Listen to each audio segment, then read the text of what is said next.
Good morning, everyone. Welcome back to day 2. Thank you so much. Yep. Yeah. Thank you. So we'll actually move right into the first presentation for today, which will be virtual. And it is somebody who a lot of people would say doesn't actually need an introduction because he's so well known. We're still going to do it, though. Some would also call him a rock star of the renewable energy industry. Jigar Shah leads and directs the DOE Loan Program Office and is focused on building a bridge to commercial financing for technologies that are ready to scale the transition to a global clean energy economy. He oversees the planning and execution of the organization's considerable loan authority with manufacturing, innovative project finance, and tribal energy. Jigar has spent most of his career bringing climate solutions to scale. He most recently served as the president and co-founder of Generate Capital. Jigar also founded SunEdison and served as the founding CEO of the Carbon War Room. Jigar, you have 20 minutes. Please go ahead. Thank you so much. Hopefully you can hear me okay. Yes. Perfect. Well, thank you so much for having me here at the World Hydrogen North America. As you know, we have long been accused of being slow to show up on the commercialization of technology. And I think with the passing of the Bipartisan Infrastructure Law, the CHIPS and Science Act, and the Inflation Reduction Act, the U.S. is prominently in a leadership position, particularly in hydrogen. For those of you who have been following the work of the Department of Energy, you may have noticed that we launched 4 liftoff reports, one in hydrogen, one in long-duration energy storage, one in nuclear, and one in carbon management. Of those 4 reports, I would say the 2 strongest private sector indications of interest are really in hydrogen and in carbon management. So in hydrogen, we have found over $46 billion of projects that people are proposing here in the US, everything from electrolysis to carbon sequestration to nuclear. There's so many colors, along the rainbow there, but all of them are appreciated and interesting. I will say that one of the things that we note in that liftoff report is that there are some sectors where the private sector is far more interested in moving today than in other sectors, right? So I think when you look at which applications have the most near-term interest, it's really in ammonia, production, in sustainable aviation fuels and biofuels production, in fuel cell forklifts, and some of these other sectors. We still have yet to see the commercialization of trucks and other things that use hydrogen with the related refueling stations, and so all of those things seem to be slow in coming. I think that one of the things that is very important to us at the Department of Energy in this very unique moment is to carve our own path around industrial strategy. It's critical for us to recognize that we really are private sector led in the United States and government enabled. And so when you look at the work we're doing with the hydrogen hubs or the Loan Programs Office with some of the projects that we've already provided conditional commitments and loans for, in the case of Monolith Materials or the Delta ACES hydrogen storage project, what you find is that the U.S. really wants to live by where the project developers want to go. And so that I think that's a very critical piece here, because in hydrogen in particular, there are 20 plus applications that people are pushing, all sorts of things from blending into natural gas pipelines to transportation related applications to others. The decarbonization of steel. One thing I would suggest, for instance, is there's quite a fight in the United States amongst the steelmakers. For most of them that we've talked to, hydrogen is not their preferred route for decarbonization. Instead, they're using a process where they're evacuating the hydrogen out of the natural process and really using carbon monoxide to strengthen the steel, right? And then the CO turns into CO2, and then they're burying the CO2 in the ground. This is their preference, right? And it's really not up to the Loan Programs Office or the Department of Energy to push them in one direction or another, as much as to facilitate the evaluation of their own technical approaches before we provide funding. The other thing I would say is that at a macro level, the $46 billion of the projects or so that we're seeing, we are predicting will get us on track to 10 million tons of hydrogen production by the end of the decade. That's a huge number, right? For reference, 10 million tons is what we currently use here in the United States. Now, that new 10 million tons that we are planning to produce, some of that will offset dirty hydrogen production.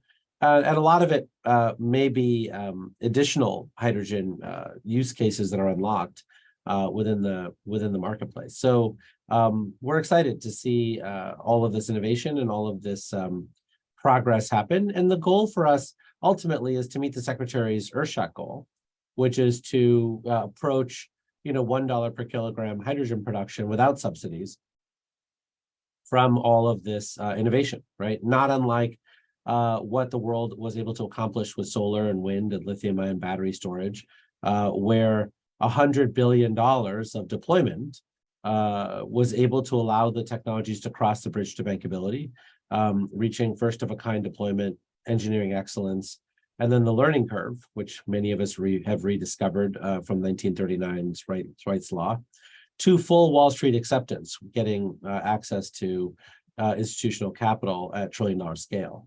And so the goal of all of this money is that we can actually get to the Secretary's goal. Now, it may take slightly longer, right? As you know, the IRA funds have a 10-year timeframe. And so for the 45V credit, you see 2033 target for all of this these projects to come online. And we're hard at work and figuring out the final rules for 45V.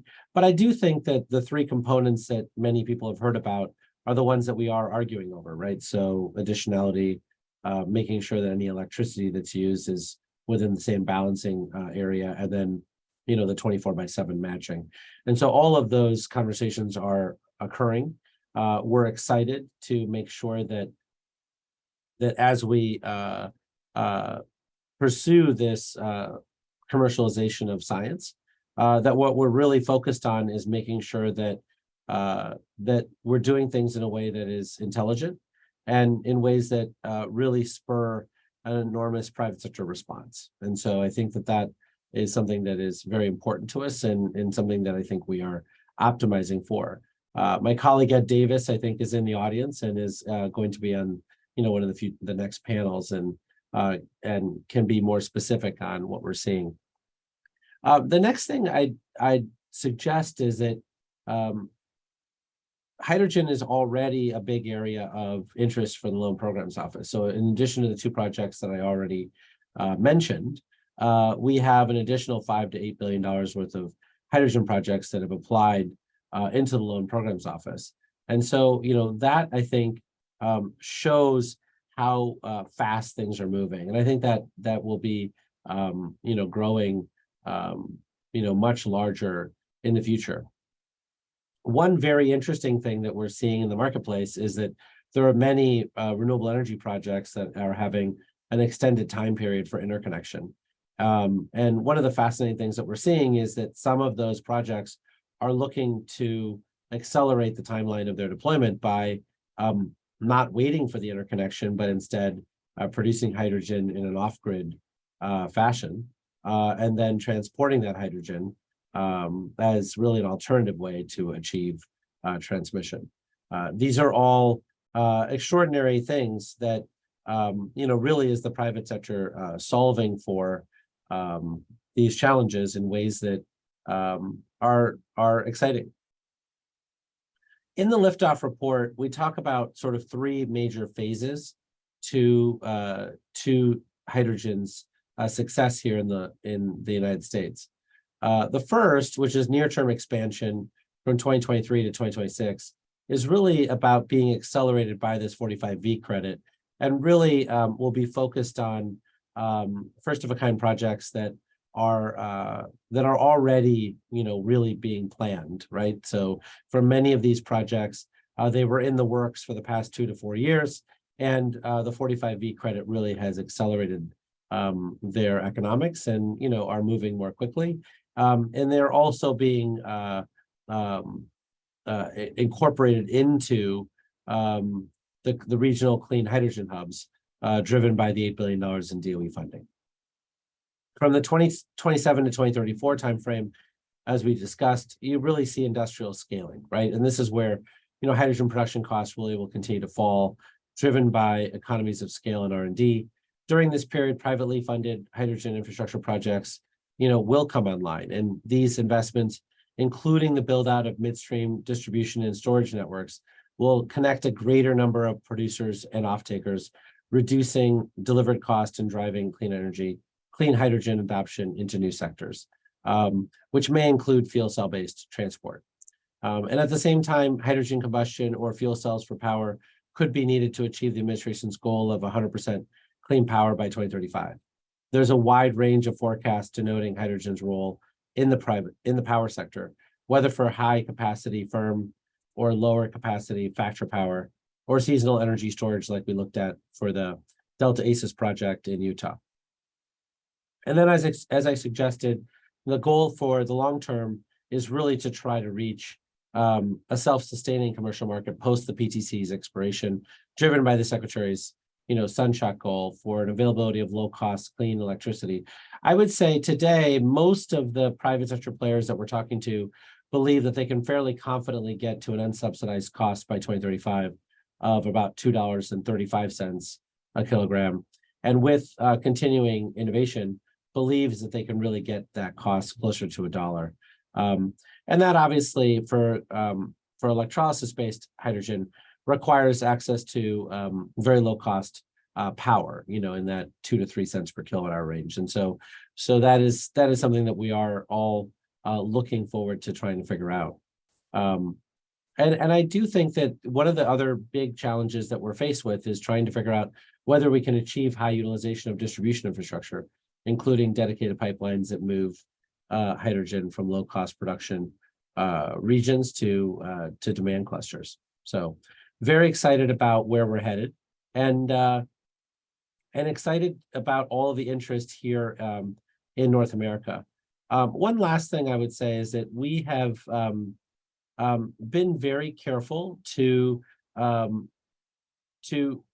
continually get feedback from the private sector. And so we are having a large summit in September here in Washington, D.C., where we are going to get a structured feedback from the private sector on the hydrogen liftoff report. We have estimated end-use willingness to pay for ammonia, refining, steel, chemicals, natural gas blending, which has a very low ability to pay price, industrial heat, power generation, aviation and maritime fuels, as well as heavy-duty and medium-duty road transport. And so as the market continues to mature, we're going to see a lot more interest in those areas. And then the final topic I really wanted to go through is, for the firming of demand. For many of our conversations, I think you're seeing a tremendous interest in providing a supply of hydrogen. And so you see a lot of interest in creating hydrogen from, steam methane reform with CO2 capture and sequestration, or electrolysis-based hydrogen, or other types of hydrogen like methane pyrolysis from monolithic materials. But I think what we're still seeing a bit of struggle around is the market forming and finding existing hydrogen users willing to sign long-term contracts for this hydrogen, and or new sources of hydrogen demand willing to sign long-term contracts for the hydrogen. And so with that, there has been a request for information dropped by the Office of Clean Energy Demonstration to get more feedback from the markets around what could we do with some of our money to be able to help stabilize demand signals and really create more of a a market pull from hydrogen users. And some of the ideas that we're already starting to see are things like providing money to a nonprofit to be able to provide a market floor price for clean hydrogen, so that sellers of clean hydrogen can sell their hydrogen on the spot market at a price curve that they expect to be able to achieve. But if for whatever reason they're not able to achieve it, then this DOE funding can be used to ensure to commercial banks that a top up would occur, and so you would be able to maintain that floor. There are other ideas that have been floated around a strategic hydrogen reserve, where the U.S. government becomes the buyer of hydrogen to store in a central location, which then of course would be bypassed if there were active folks who wanted to buy clean hydrogen. And so for a lot of these ideas, the goal here is to brainstorm today to get as many ideas as we can into the request for information, and then for us to put together rules on how the Department of Energy might be able to support more robust demand signals. And so we're excited about that. The last topic on my list was really around the hydrogen workforce. With the engagement of companies that have pre-existing expertise in safe hydrogen handling, as well as labor unions with skilled workforce and relevant training programs to rapidly expand the workforce.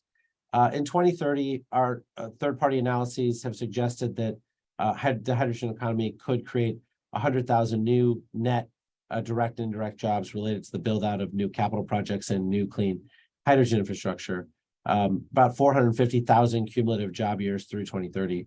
And direct jobs, including employment in fields such as engineering and construction, indirect jobs, including roles in industrial scale manufacturing and the raw material supply chain. An additional 120,000 direct and indirect jobs related to the operations and maintenance of hydrogen assets could be created in 2030. And these would not all be new net jobs due to the broader transition to a net zero economy. For example, current gas station operators transitioning to hydrogen refueling station operators. But I think it's important to note today that in order to have that number of folks with the right training, we really have to start today to make sure that we're working closely with communities, community colleges, labor unions, and the private sector to fill all of this out. So with that, I very much appreciate all of your interest in hydrogen here in the United States.